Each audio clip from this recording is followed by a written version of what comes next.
Welcome to the Penguin Post newspaper by Kids. Today we're interviewing Cait Newport. She studies how fish think. That's amazing.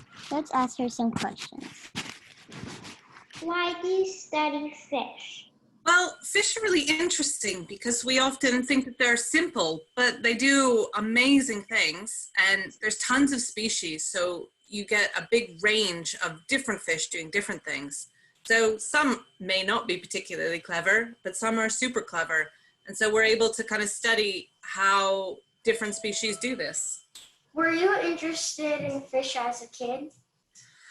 Not overly. I grew up in a place called Ottawa in Canada, and there's not really an ocean that close by. So it took me a while to realize that I liked the ocean because I had to wait until I was a teenager until I saw it.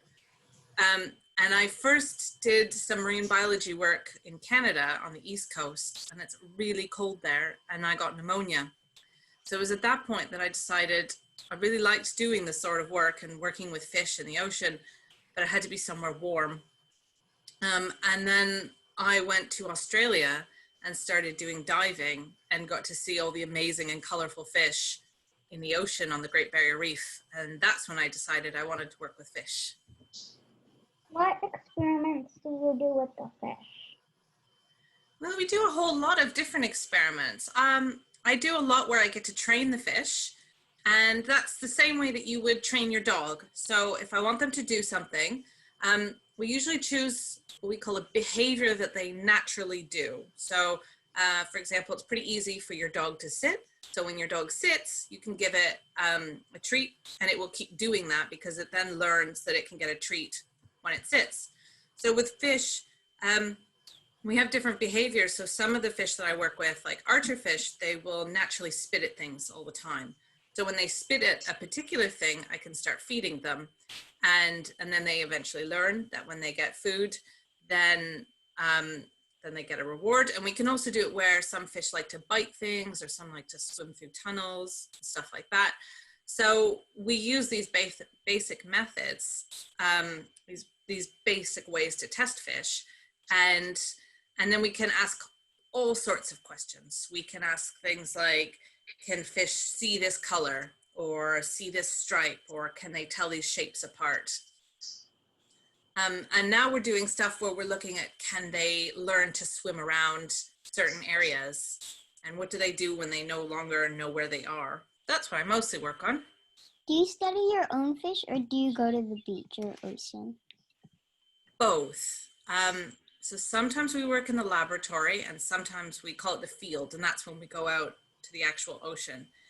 And there's a lot of benefits to both methods. So when it's in the laboratory, then we can control everything. So we can say the lighting's this, this exact way, and the temperature in the room is this exact way. So when we do get some sort of behavior from the fish, when they do a certain thing, then we're able to say, okay, well, we know it wasn't the lighting or the temperature of the room because we had that set the whole time. But it's not really realistic compared to what fish actually see. So we also go out into the field, as I said, and we look at how they behave and how they do stuff in the actual ocean. And then we kind of look at if it's the same in the laboratory or the ocean. Do you ever swim with the fish? Yes, I do. I love swimming with the fish. A lot of my work involves diving on the Great Barrier Reef, and sometimes just snorkeling. And it's really fun because the sort of fish that I work with, sometimes they like to come up and bite you, and they're pretty funny. And sometimes I have to catch fish from the ocean and I bring them back into the lab. And that's really cool because you get to see all sorts of different species around, and we get lots of sharks that are curious because we're catching fish. So they'll come and have a look at what you're doing. And the last time I did work, there were so many sea turtles that I actually kept bumping into them when I was trying to put cameras out to record the fish. Do you study all kinds of fish or just a few types? Mostly just a few types. For my sort of work, it's easier when you know how to take care of a certain type of fish. So I know what it likes to eat and how it can learn certain jobs that I'm using when I'm experimenting. So if you have too many fish, you have to learn a lot about them, and that can make it really difficult. So in my type, it's mainly just a handful of species that we focus on, a handful of types of fish. That was so cool. We learned a lot from you, and thank you for your time. Oh. Bye. It was really nice to meet all you guys.